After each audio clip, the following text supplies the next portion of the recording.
tariffs could be back in play. That's bad news for shaky markets. A version of this story first appeared in CNN Business's Before the Bell newsletter. Not a subscriber? You can sign up right here.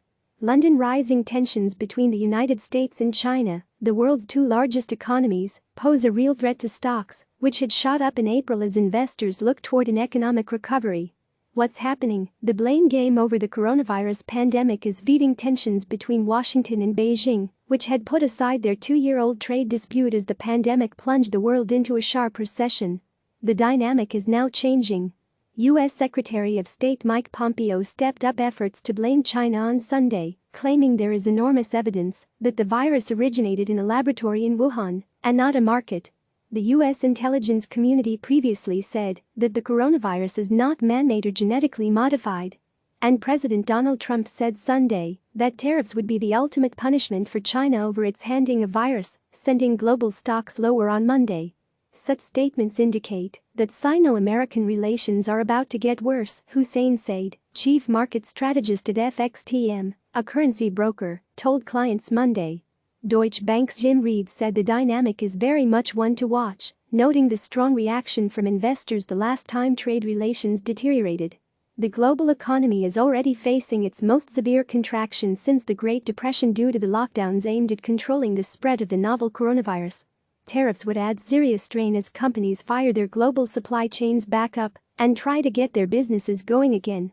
For now, investors are eyeing the prospect of fresh duties with some skepticism, noting that they would likely hit U.S. consumers hard at a painful moment.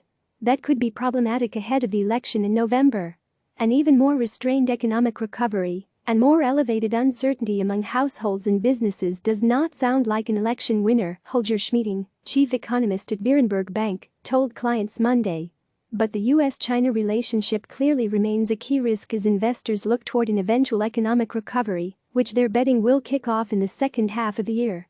Watch this space. Hong Kong said Monday that its economy shrank 8.9% between January and March, the worst quarterly drop since records began in 1974, my CNN business colleague Laura He reports. Iris Pang, chief economist for Greater China at Ing, said in a research note that even though coronavirus cases appear to be subsiding, this may not be the end. One reason, the trade and technology war that could be heating up again. J.Crew files for bankruptcy as retail sags. American retail, struggling long before the coronavirus hit, is sagging under the weight of lockdowns and low demand. Now brands that were already in trouble are reaching a breaking point.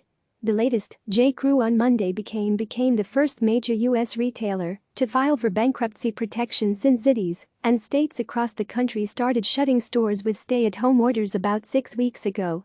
The company, known for its casual preppy clothes, said it will continue day-to-day operations during the proceedings. But it's handing over control to its lenders, converting $1.65 billion in debt into equity. As we look to reopen our stores as quickly and safely as possible, this comprehensive financial restructuring should enable our business and brands to thrive for years to come, CEO Jan Singer said in a statement. The company is also holding on to its Madewell chain, which it had planned to split into a separate company before the pandemic. On the radar, J.Crew isn't the only company battling insolvency. Investors are also bracing for filings from luxury brand Neiman Marcus and department chain JCPenney. Investor Insight, shares in companies that rely on traffic to shopping malls have been battered by the pandemic, while big box stores such as Walmart and Costco, where people shop for essential goods, have fared better.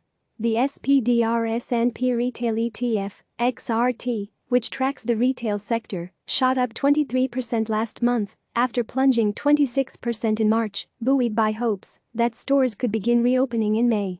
Top holdings include Rite Aid, RAD, Stamps.com, STMP, and Kroger, KR.